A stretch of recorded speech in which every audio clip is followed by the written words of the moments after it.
ശബരിമല സ്വർണ്ണമോഷണ കേസിൽ നിർണായക നീക്കവുമായി SIT വിശദമായ ചോദ്യം ചെയ്യലിന് പിന്നാലെ ശബരിമല തന്ത്രി കണ്ഠരര് രാജീവരെ അറസ്റ്റ് ചെയ്തു. ക്രൈംബ്രാഞ്ച് ADGPയുടെ മണിക്കൂറുകൾ നീണ്ട ചോദ്യം ചെയ്യലിനൊടുവിലായിരുന്നു നടപടി. കൃത്യത്തിൽ തന്ത്രിയുടെ പങ്ക് വ്യക്തമായതിന് പിന്നാലെയാണ് SITയുടെ നിർണായക അറസ്റ്റ്.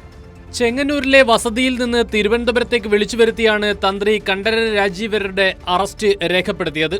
തിരുവനന്തപുരം ഈഞ്ചക്കലിലെ ക്രൈംബ്രാഞ്ച് ഓഫീസിലെത്തിച്ച് പ്രത്യേക അന്വേഷണ സംഘത്തിന്റെ തലവൻ H. വെങ്കടേഷിന്റെ നേതൃത്വത്തിലായിരുന്നു ചോദ്യം ചെയ്യൽ.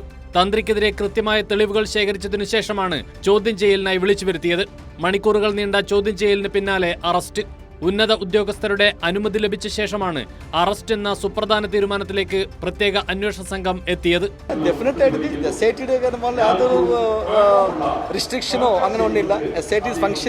Under the supervision of the Honorable High Court of Kerala. Definitely there is no pressure at all from any corner at all. SIT is functioning totally free with the full freedom there, and it is functioning under the supervision of the Honorable High Court of Kerala, and hence there is no pressure at all. അറസ്റ്റിന് പിന്നാലെ തന്ത്രിയുടെ വീട്ടിലടക്കം വിശദമായ പരിശോധന നടത്താനാണ് അന്വേഷണ സംഘത്തിന്റെ നീക്കം. സ്വർണ്ണമോഷണത്തിലെ മുഖ്യ സൂത്രധാരനായ ഉണ്ണികൃഷ്ണൻ പോറ്റിയെ ശബരിമലയിലെത്തിച്ച് പ്രധാനിയാക്കിയത് തന്ത്രി എന്ന മൊഴികളാണ് കണ്ഠരര് രാജീവരർക്ക് കുരുക്കായത്. നേരത്തെയും തന്ത്രിയിൽ നിന്ന് പ്രത്യേക അന്വേഷണ സംഘം മൊഴിയെടുത്തിരുന്നു. അതേസമയം ശബരിമലയിലെ സ്വർണ്ണമോഷണം ദേവസ്വം ബോർഡിന്റെ തലയിൽ കെട്ടിവെക്കാനുള്ള തന്ത്രിയുടെ ശ്രമം കൂടിയാണ് അറസ്റ്റോടുകൂടി പൊളിയുന്നത്. കൈരളി ന്യൂസ്, തിരുവനന്തപുരം.